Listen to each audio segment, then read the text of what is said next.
a nossa canção, né? Que foi feita para o nosso mentor, Padre Germano. Cláudio, vamos lá.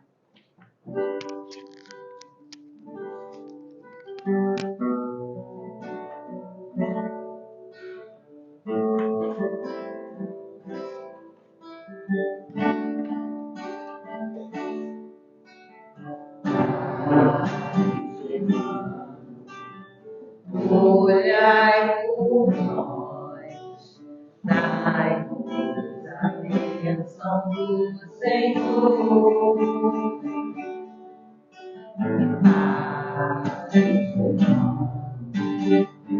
Olhai por nós, nosso caminho do amor. Espírito simples, mas superior, sempre pronto pra nos amparar. Espírito vivo e fundamental, Padre, teu amor é imortal. Nosso serave é uma dádiva de luz, de caridade, sempre em nome de Jesus. Padre Germano, nosso mentor, fonte de ternura e de amor. Padre Germano, nosso mentor, fonte de ternura e de amor.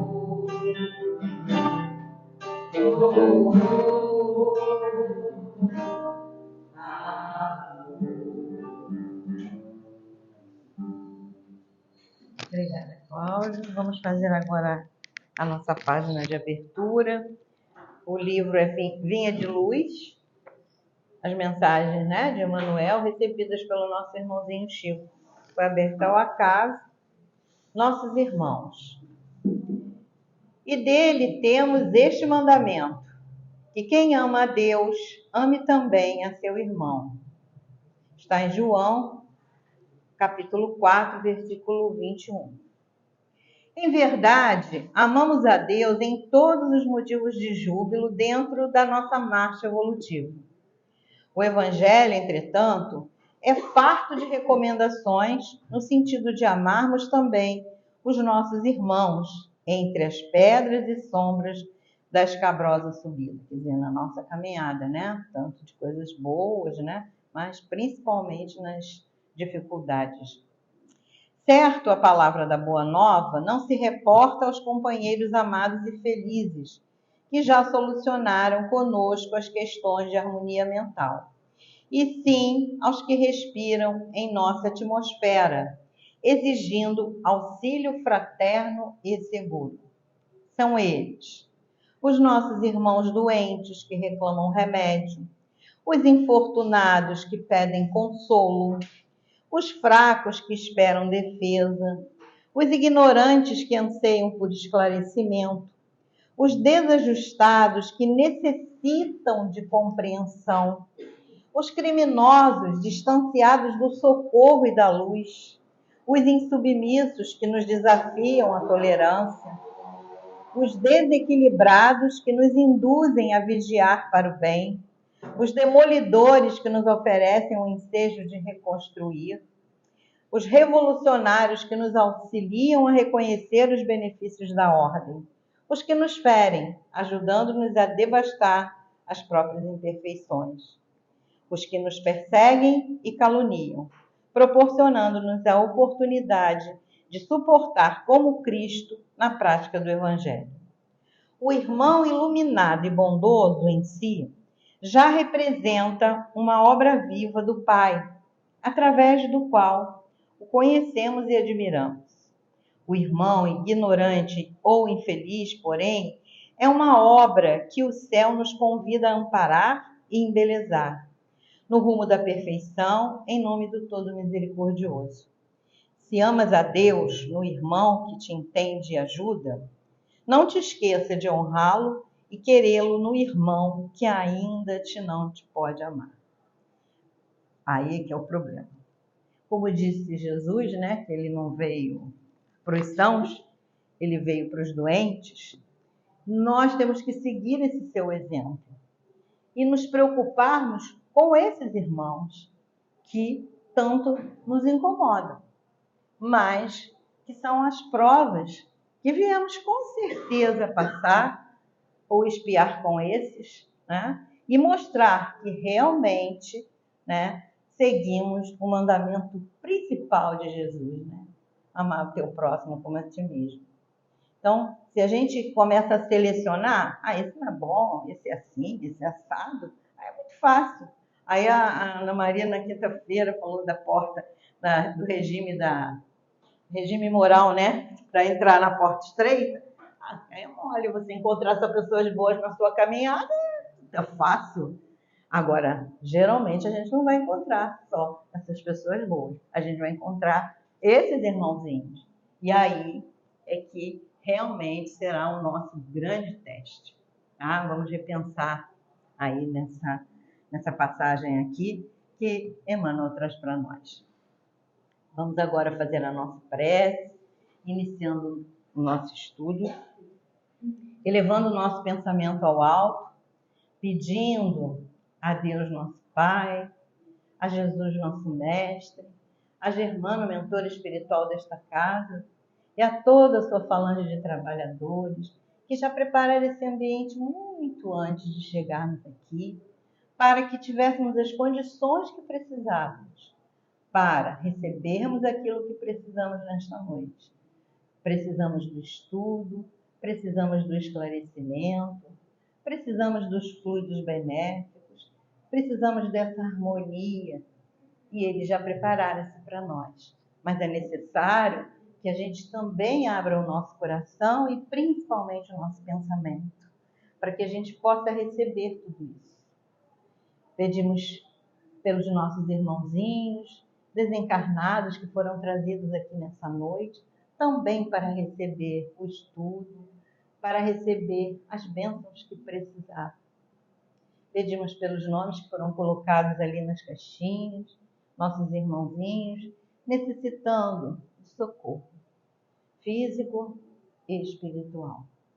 Pedimos a Germano querido, que envolva a nossa irmãzinha Maeli, que fará uso da palavra, para que ela traga exatamente aquilo que precisamos ouvir nessa noite. E assim, então, pedimos a permissão para dar início à nossa reunião. Que assim seja, graças a Deus. Bom, é com vocês a nossa irmãzinha Maeli, mais uma vez aqui, né? Muito bem-vinda, muito querida. Olá, boa noite, tudo bem? Ai, tô cansada hoje. Tadinha. Então, o título é esse, né? Eu de mim mesmo nada posso fazer. É uma fala de Jesus, João grafou no capítulo 5, versículo 30. E o texto, assim, o título que eu pensei era maior. Mas aí eu falei, não, eu vou resumir nessa frase e lá eu converso com eles, porque ia ficar muito grande. Então, o propósito de hoje, a partir dessa fala de Jesus, que não é minha, eu de mim mesmo nada posso fazer. Jesus dizendo isso, né? Por quê? Será que a gente consegue fazer algo de nós mesmos, sozinhos? Difícil, né? Então, o complemento dessa afirmativa do Cristo é como é que a gente lida com a impermanência da vida? A gente lida bem? Ou a gente queria que tudo tivesse no mesmo lugar, né? aquela música do Chico Buarque, Cotidiano, né? Onde a gente faz tudo sempre igual, tudo do mesmo modo, né? A gente já conversou outras vezes sobre isso. Mas é uma dinâmica que eu quero que a gente pense no sentido de que a vida nos pega no momento em que a gente muitas das vezes não está esperando. Isso já deve ter acontecido com vocês. Eu estou de mudança, eu mudo amanhã. E é tão interessante porque quando eu fui para essa casa, eu fiz um contrato e o contrato rezava que ele só terminaria em 2025. E quando surgiu essa questão da mudança, eu fiquei me perguntando, né? Para quê? O que isso quer me dizer, né? Então a gente briga um pouco com a vida, achando que a gente vai tirar dela aquilo que a gente quer, sem entender que ela está nos levando para um lugar onde a gente não sabe ainda, mas que provavelmente nós vamos ter muito a receber. Esse é o ponto. Então, se de mim eu nada posso fazer sozinha, significa que existe algo para além de mim que faz comigo, ou faz por mim. E aí a gente vai pensando nessas coisas, e eu quis trazer isso porque eu estou vivendo isso, né? Essa impermanência, onde a gente não sabe muito bem o que vai acontecer amanhã. Vocês se recordam muito bem que quando a pandemia chega no orbe, de uma hora para outra tudo fecha, tudo para. E nós tivemos que lidar com essa impermanência que foi mundial, que nos assolou não só a questão emocional, mas também a questão de saúde, onde ficamos muito frágeis, né?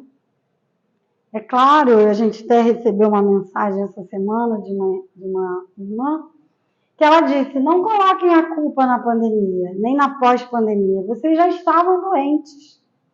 A pandemia só mostrou o nível de doença que vocês estavam. Nos mostrando que há muito tempo, ao longo da nossa jornada, a gente vem numa batida onde a gente briga com essa impermanência. Talvez seja a coisa mais difícil da gente lidar. Porque a gente quer controlar a vida, né? Achar que a gente dá conta de segurar algo que vaza no dedo, como o tempo. A gente não consegue segurar ali o tempo, o relógio, né? Eu posso parar ali o aparelho, mas o tempo vai me fazer ver que daqui a pouco é amanhã. Então, ele vai naturalmente me mostrar que há uma impermanência. Escureceu, mas já já vai amanhecer.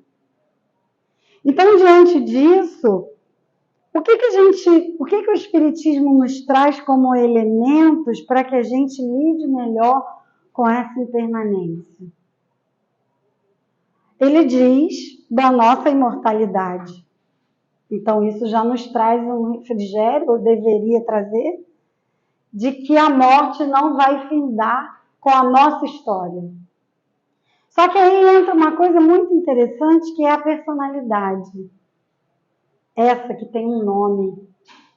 Então, a Maëlle não quer morrer. Essa é a questão. O espírito sabe da sua vida imortal, mas a personalidade briga com essa dinâmica, porque essa personalidade sabe que ela vai findar, que essa história vai passar. E muitas das vezes a gente tem que se falar várias vezes que, na verdade, essa história vai passar, mas ela vai para o nosso arquivo. E a gente esquece disso. A gente acha que vai acabar e que não haverá nenhum registro mais dessa experiência. Então, se de mim mesmo eu nada posso fazer e através de mim Deus se manifesta e faz e realiza, através da minha vida Ele me mostra os caminhos que eu devo tomar, por que a gente sofre tanto com essa impermanência? Será que a gente voltou o nosso olhar muito mais para a matéria? E esquecemos que somos imortais? Será que a gente usa da vida espiritual, da prática espiritual, para nos afirmar de que ela vai nos trazer a felicidade? E de fato a vida espiritual não vai nos trazer a felicidade. A vivência espiritual não vai nos trazer. O que ela vai nos fazer é nos dar força para enfrentar essas impermanências, essas mudanças, que pode ser de endereço, como é no meu caso, pode ser porque alguém faleceu, pode ser porque a gente adoeceu, pode ser por diversas questões, uma mudança climática, né, que assole aí a nossa população, uma mudança como a gente teve na pandemia, de hábitos, de costumes. Mas o que realmente importa é uma mudança dentro de mim. Uma mudança que perpassa o íntimo. E isso, a vivência espiritual, a vivência da filosofia espírita, vai nos trazer subsídios para viver essa impermanência. Mas ela não vai garantir a nossa felicidade, porque ela não tem por fim esse propósito. O propósito é nos dar sustentáculo, o propósito é que a gente se fortaleça diante dessa impermanência. É difícil entender isso, mas se a gente olhar para a natureza fica fácil. Quando a gente olha uma árvore, ela foi plantada, ali tinha uma semente e agora você vê uma árvore imensa e frondosa. Para que ela chegasse daquele tamanho, ela precisou adquirir o quê? Força, vigor. E muitas das vezes o que nos falta é esse. Quanta impermanência ela passou. Chuva, vento, sol, queimadas. Porque aí nós interferimos na natureza. E aí, de contrapartida, a natureza vai interferir no nosso viver. Então, a nossa prática deve se voltar para a realidade do sofrimento e para a superação desse sofrimento. Não adianta tampar o sol com a peneira. A gente sofre com a impermanência. Porque a gente queria que a vida fosse contínua. Mas como já dizia aquela piada, se a linha ficar reta é morte. Então, por isso a impermanência. Por isso o mar se movimenta. Por isso as ondas. Por isso as folhas caem e voltam a nascer. As flores nascem e morrem. E essa personalidade chamada Maeli também, ela tem uma data de nascimento e vai ter uma data de morte. Enquanto a gente não souber lidar com essa morte, vida, morte, que acontece a todo tempo, porque para que eu coma uma carne, por exemplo, um animal morreu. Para que eu coma um vegetal, aquele vegetal está morto. Eu tirei ele da natureza. E assim sucessivamente, as frutas e etc. Então, o tempo todo, para que eu tenha vida, algo morreu. Para que eu tivesse vida. Essa é a dinâmica. Mas a gente não lida muito bem com isso. Porque isso nos causa uma certa ansiedade, uma certa angústia. Aonde eu vou segurar? Mas se você compreender que de você mesmo você nada pode fazer, essa frase pode te dar um alívio. Porque você vai entender que sozinho você não tem como bancar aquela situação. Mas com Deus, você pode conseguir. Esse é o propósito dessa conversa. Para que a gente entenda que, se eu quiser bancar sozinho, não vai dar. Mas se eu quiser me aliar com humildade, assim como Jesus fez, entendendo que dele mesmo ele nada podia fazer a não ser por intercessão de Deus, aí talvez a gente mude alguma coisa. E aí mexe numa outra questão que para nós é delicada. Aquela palavrinha miúda, de 2 letras, que a gente tem uma dificuldade tremenda de exercitar, que se chama fé. Porque para eu bancar essa frase, eu preciso ter convicção de que eu não estou sozinha. E aí eu preciso ir me remontando e me recriando nessa história. E entendendo que o sofrimento, a dor, vão chegar. Invariavelmente. Inevitavelmente. Ainda que a gente não queira, ainda que eu faça tudo certinho, eu vou precisar mudar. Seja fora, como na mudança de um endereço, seja dentro. Então, encarar a mudança como algo que pertence ao nosso próprio crescimento. Quando nós estávamos na erraticidade, a gente teve medo de vir. E é interessante que muitos de nós têm medo de voltar. Não é engraçado? Então, isso mostra que a nossa dificuldade não está nem tanto como nascer ou morrer. A nossa dificuldade está na mudança. Essa mudança nos incomoda. E quanto mais a gente avança na nossa idade biológica, mais a gente mudou. Não é verdade? Alguém que está com 30 anos pegou um nível de mudança. Alguém que já está com 80 já passou outras mudanças. E isso nos dá experiência. Porque um vai indicando para o outro, olha, quando eu tinha a sua idade, eu fui fazer assim, não deu muito certo. Não é melhor que você faça de outro jeito? Os nossos antepassados, como o nome mesmo diz, nos antecederam. E tiveram as suas jornadas e as suas histórias e as suas impermanências vividas para que nós chegássemos. Hoje a gente vive uma vida muito mais livre, com acesso a muitas coisas que os nossos bisavós não viram.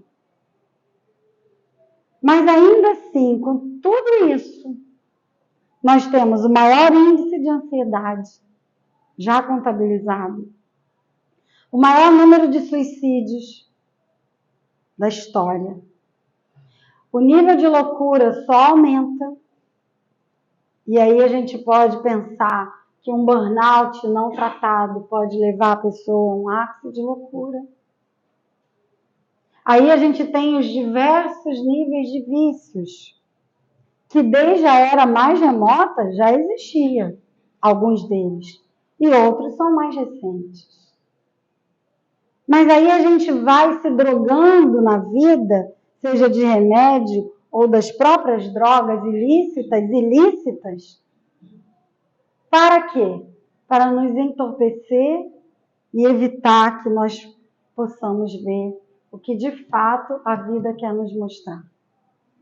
Que é essa mudança que nós precisamos implementar de dentro para fora.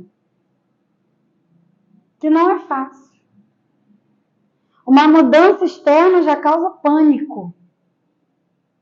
Pânico. Por quê? Porque nós nos apegamos às coisas. Essa é a dificuldade da mudança. Eu me apego. Me apego a pessoas, me apego a objetos, me apego a lugares, me apego a congregações que eu frequento. Me apego. E aí, quando falo em mudar,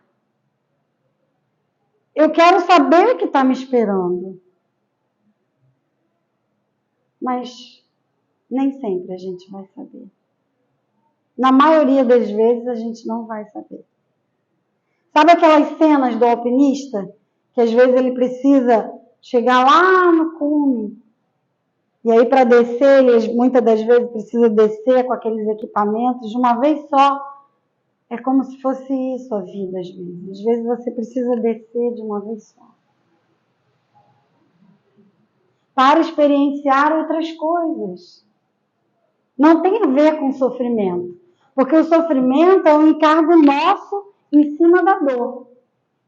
A dor, sim, a dor nos pertence enquanto humanidade. Aqui ou em qualquer lugar do mundo. Se a gente perder um ente amado, a gente vai sofrer, vai doer.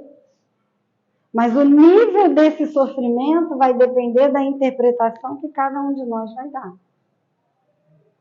Por isso, trabalhar essa impermanência diariamente faz com que quando nós cheguemos a uma situação muito grave, nós consigamos melhor lidar com ela. Não significa que a gente não vai sentir o balanço, mas a gente vai conseguir navegar melhor. Então, a gente muitas das vezes olha para aquilo que a gente está perdendo, que foi o meu caso. Nossa, vou ter que rescindir um contrato. Vou sair perdendo. Então, muitas das vezes a gente olha para essas perdas que estão aqui, visíveis, aparentes. Mas a gente precisa olhar para o que eu vou ganhar de investimento. O que essa experiência vai me trazer de ganho? Para que eu estou vivendo essa experiência? Jesus nos convida a viver. Não adianta a gente ficar só na palavra. Porque falar a gente fala bem, a gente já sabe muita coisa. A gente lê muito, estuda muito. Já vimos sei lá quantas palestras. Mas na prática, às vezes a gente tem dificuldade de seguir com ele. Porque a prática vai me fazer ir para esses lugares que eu não quero ir. E ele disse isso a Pedro. Pedro, te levarei onde não queiras ir. Porque a primeiro momento o convite de Jesus é maravilhoso. Ele aceita de pronto. Mas quando ele se depara com as situações, com as impermanências, com as mudanças que aquela decisão iria trazer para a vida dele, ele titubeia muitas vezes. A gente sabe dos relatos, né? E numa desses momentos difíceis, Jesus diz para ele, Pedro, te levarei onde não queiras ir. Porque a gente não quer ir. A gente não quer. Porque dói, porque machuca e principalmente porque a gente se apega. A gente fica com a perda, a sensação de que estão nos tirando algo. Mas na verdade nada nos é tirado. As coisas são substituídas. Você sai de um lugar para um outro lugar. Você sai de um patamar olhando para uma escada, você sai de um degrau para um outro degrau. Mas a gente não consegue olhar assim. E essa irmã, quando trouxe a mensagem à mesa mediúnica, ela disse, vocês precisam viver e parar de só falar. Precisam ter ouvidos de ouvir, olhos de ver e boca que falem palavras mais suaves. Vocês estão muito violentos pela boca. E ela não está errada. Porque é exatamente isso. Quando a gente percebe uma mudança, qualquer que seja, no trabalho, em casa, não precisa nada, gente. Essa mesa tem uma organização. Se eu pegar esse computador e colocar lá, alguém vai reclamar. Por que tirou do lugar? A gente se apega a ritos, a rituais, a modos de operação, porque o nosso cérebro, o cérebro que pertence a essa personalidade, funciona assim, compartimentado, organizado. Tudo para ele tem uma lógica, uma ordem. Faz parte da biologia. Nenhuma célula no nosso corpo é igual a outra. A célula do coração é diferente da do fígado, que é diferente do intestino e do cérebro, e etc. Isso mostra que ele trabalha, esse corpo todo trabalha de forma organizada com diversidades. Elas não são iguais, mas elas trabalham em conjunto para um bem comum. Porque enquanto elas mantiverem esse corpo vivo, elas também vivem. Compreendem? Então, se a gente pegar essa analogia e trazer para a vida espiritual, é da mesma forma. Nós vamos estar em situações diferentes, mas essas situações chegam para nos promover vida, e vida em abundância. Porque quando eu invisto financeiramente, num banco, por exemplo, numa dessas empresas de investimento, o que acontece com o dinheiro? Ele não multiplica? Ele não aumenta de valor? Assim também é quando eu entendo o movimento da vida para a minha vida, para essa vida particular e pessoal. E aí eu posso perceber como eu posso investir, em que eu estou investindo, o que a vida quer que eu invista agora. A vida quer que eu invista agora mais na parte do sentimento? A vida quer que eu invista agora mais na parte do intelecto? Quer que eu estude mais? A vida quer que eu invista agora mais na família? Cuidando dos meus filhos que são pequenos? A vida quer que eu invista mais em mim? Porque já criei filho, já acompanhei todo mundo, já tive filho que casou e descasou, agora já tenho neto, já tenho bisneto. Aonde a vida quer que eu invista agora? E compreender esse investimento para pegar o rendimento depois. Assim como a gente faz com o dinheiro. Então, quando a gente muda o olhar, a gente consegue viver de forma melhor. De novo, não que não vá doer, não que não vá movimentar. O mar está sempre em movimento, ainda que seja uma marola. Mas ele não para. E na nossa vida também não, porque não tem uma célula parada aqui. Se parar, parei. Se parar, parei. Vou ter que sair daqui. Então, assim também é nas nossas relações, nas coisas que acontecem na nossa vida. Poxa, eu não estava esperando. Tinha 30 anos de empresa e não mandar embora. Logo agora que eu já ia me aposentar. O que é isso, senão a vida buscando te mostrar que agora você vai precisar investir em outro lugar. Você já investiu 30 anos ali. Vamos para outro lugar, fazer outro investimento. Porque enquanto você estava investindo ali, aonde você deixou de investir? A vida é muito sábia. E o nosso Pai é muito amoroso. Então ele vai trazendo as situações que muitas das vezes a gente não enxerga de primeira. De fato, a gente não enxerga mesmo.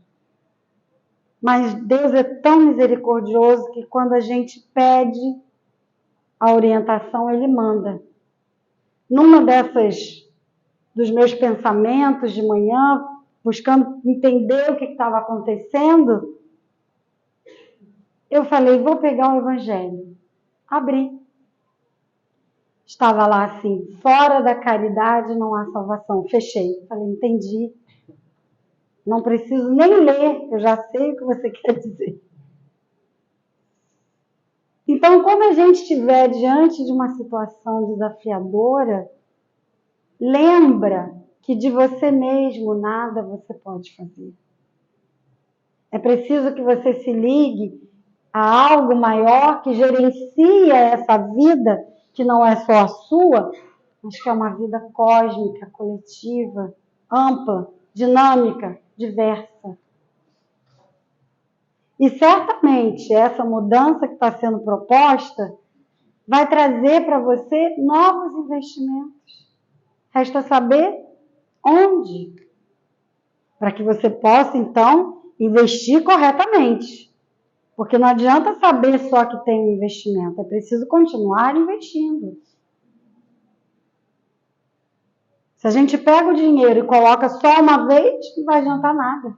É preciso que eu continue esse investimento. Assim também com a nossa vida. Esse é um tema um pouco indigesto, porque ele fala do lugar onde a gente não gosta de ser mexido, que é justamente a nossa zona de conforto. Só que, como eu já disse outras vezes, não há conforto na zona de conforto. Por quê? Porque não há crescimento. Há uma paralisação. E se você continuar, haverá o quê? Morte. Morte não no sentido literal, mas morte nos seus sentimentos. Daqui a pouco você está triste, você está melancólico, você está ansioso, você está irritado, você está raivoso, tudo você grita, não tem paciência com ninguém. E aí você vai explodir aonde você nem imagina. Porque nós somos assim, né? Socialmente a gente contém. Fica todo mundo bonitinho. Aí chega em casa, aí é que a coisa se revela. Então, quando a gente vê, já estamos estourando dentro do trabalho, com o chefe ainda por cima. Por quê? Porque você está numa panela de pressão. Você não quer mudar, não entendeu por que isso está acontecendo na sua vida, e você começou. Você estava ali há muito tempo, naquele estado letárgico, de morte, a vida vai, pum, dá aquele empurrãozinho básico. E aí você precisa se mexer. Tem uma história curtinha, um provérbio, que uma família morava assim num lugar mais distante, num lugarejo. Era uma vila pequena e eles tinham uma vaca. Tinha uma vaca. E através dessa vaca, ela provia tudo que eles precisavam. Leite, né? Todo o alimento vinha dela. O leite que eles precisavam para fazer o queijo, para beber, precisava de transportar coisa, botava em cima da vaca e levava. Um belo dia, um sábio passa com seu discípulo e diz para o discípulo: vamos empurrar aquela vaca no precipício. E aí o discípulo: mas mestre, você vai fazer essa maldade? Aquela família vive dessa vaca. Aí ele disse: eles estão precisando dessa ajuda. E foi lá. O discípulo não entendeu nada e empurrou a vaca. E anos depois ele volta com o mestre passar naquela estrada. Tinha uma mansão, tinha árvore, tinha fruta. Nossa, a cidade cresceu, aquilo se movimentou, tinha loja, tinha um monte de coisa. Aí o discípulo ficou intrigado, né? O que aconteceu com aquela família que eles empurraram a vaca no precipício? E aí o discípulo foi perguntar, foi se assuntar ali na redondeza. E aí eles contaram que depois que aquela vaca caiu lá no precipício, eles tiveram que se movimentar, pegar recurso na cidade mais próxima e botar os filhos para trabalhar junto também, e os filhos foram para a escola, e isso e aquilo, e aquela já era a geração dos filhos que já tinham feito um império, começando pelos pais que tinham perdido aquela vaquinha. É isso que a vida faz com a nossa vida. Empurra a nossa vaquinha no precipício. E aí você vai precisar descobrir os elementos internos que você tem para lidar com essa situação. Quando Paulo estava muito desesperado, sem saber o que ele ia fazer, para chegar a tantos lugares sem os recursos que a gente tem hoje, né? Eles andavam a pé, no máximo a camelo. Ele faz uma oração e vai dormir. E Jesus aparece para ele em sonho e diz a ele: Paulo, use as habilidades do Espírito. Então ele acorda. Pelo influxo de Estevão, ele começa então a redigir as cartas que nós conhecemos até hoje. Jesus incitou ele a buscar internamente o que ele poderia deixar para toda a humanidade. Então ele não precisaria mais se deslocar para todos os lugares, mas as cartas se deslocariam como se deslocaram. Então, quando a gente aprende a usar esses recursos internos, esse apego vai diminuindo, porque eu sei que eu posso, não de mim mesmo, mas com Deus, com os recursos que Ele colocou dentro de mim, e que com Ele me auxiliando, tudo isso vai florescer e eu vou conseguir então progredir. Joana tem uma fala no livro Plenitude que diz: considerando-se a impermanência de tudo em um mundo em constantes alterações, o apego representa a ilusão para deter a marcha dos acontecimentos e reter tudo mais, impossibilitando o surgimento da realidade. Então, quanto mais eu me apego a algo, mais eu impossibilito de ver a realidade que está na minha volta. Porque esse apego representa uma grande ilusão. O mundo, ele é um eterno movimento. A Terra não para. A gente não sente, mas ela está girando.